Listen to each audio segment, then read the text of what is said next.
are back with One Piece episode 1133, To Save His Daughter, Kuma the Timid Pacifist. When we left off last episode, the elders of the south side of the kingdom came to ask Kuma for help again.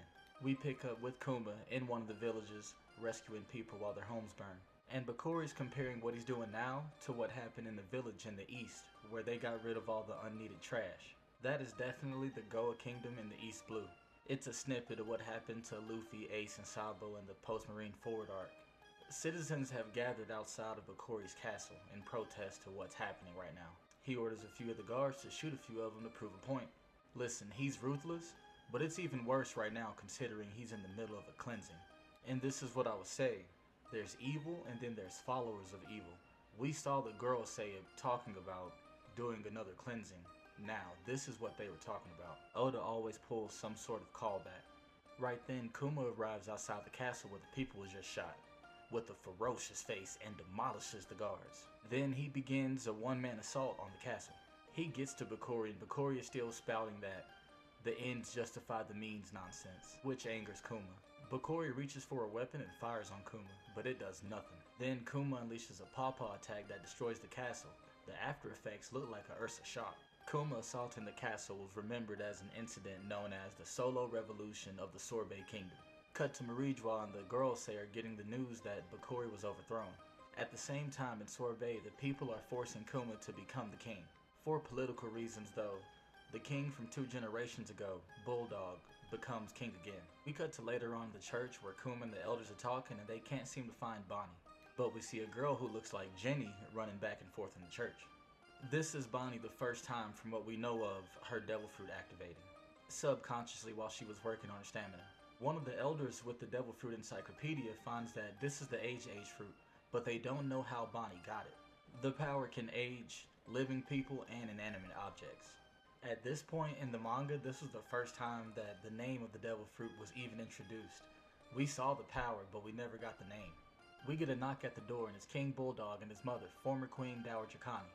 They come to show Kuma that in the newspaper he's being portrayed as a tyrant, and that he was the one burning villages and attacking the people. This information spread because King Bakuri wasn't killed.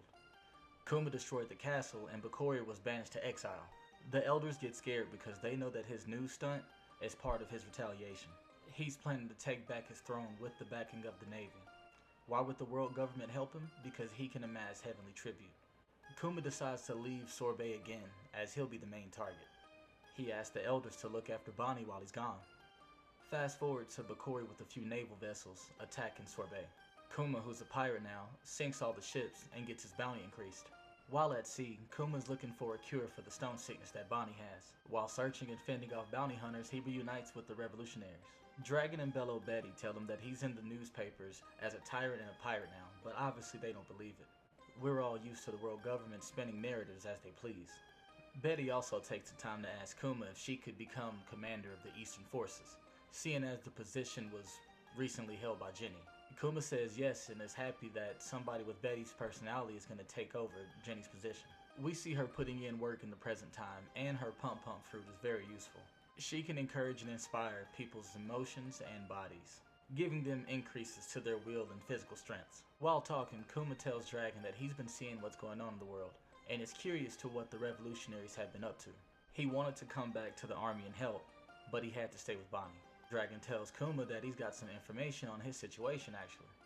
He tells us the Navy scientist Dr. Vegapunk is moving to a new lab. While he's moving, his security will be decreased, so maybe you could get in and talk to him. Vegapunk is a genius in all fields of science, so medicines and healing is not completely out of the question. This is the ray of hope that Kuma needed, as he's been given his all, then some. After some words of encouragement from Dragon, we leave to head to Vegapunk's lab, but first we stop by Sorbet to pick up Bonnie. Kuma walks into the church and Bonnie's knocking out a castle guard while she's training. They're happy to see each other and she tells him that she's training hard to set sail with him. So we get on the way to Vegapunk's Laboratory 8. In the future, this is also the island known as Egghead. It's not the tropical island with palm trees that we see. Right now it is an icy winter island, like we were originally explained. When we get to him, Vegapunk and Kuma are both astonished at each other's physical appearances. Kuma is giant and Vegapunk's head is even taller than Kuma. While checking out Bonnie, Vegapunk tells him that they did good not letting the sickness spread, and that he can definitely cure Bonnie. While doing tests on Kuma, he finds out that Kuma's a Buccaneer. Vegapunk tells Kuma that he's on the world government side, but Kuma still decides to trust him, per Dragon. Technically defying the world government, he still decides to help Kuma. Now, Vegapunk is interested in Kuma's build as he's been looking for someone to base his clones off of. He could do this in exchange for curing Bonnie. This is most likely the same thing that Judge did with his clones.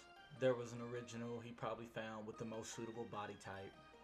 We see Fearless Bonnie playing with Sentomaru's axe. So Kuma won't decline Vegapunk anyway, but he does ask what his clones will be doing. To which Old Man Punk says they'll be helping the Marines suppress piracy, as well as protect the people themselves. We end this episode with Kuma and Vegapunk talking about the future, and Dragon. Pretty sure Dragon wouldn't like Kuma, a revolutionary, having clones that are working for the world government. But as long as it's for Bonnie, Kuma is willing to pay any toll, of course. Saint Saturn gets the information that Vegapunk is building a clone army, and he's got a few ideas of what to do with them himself. Thanks guys, Asta's Black Forum, I appreciate you guys for coming by. Remember to like, share, comment, subscribe. We'll catch you guys in the next one.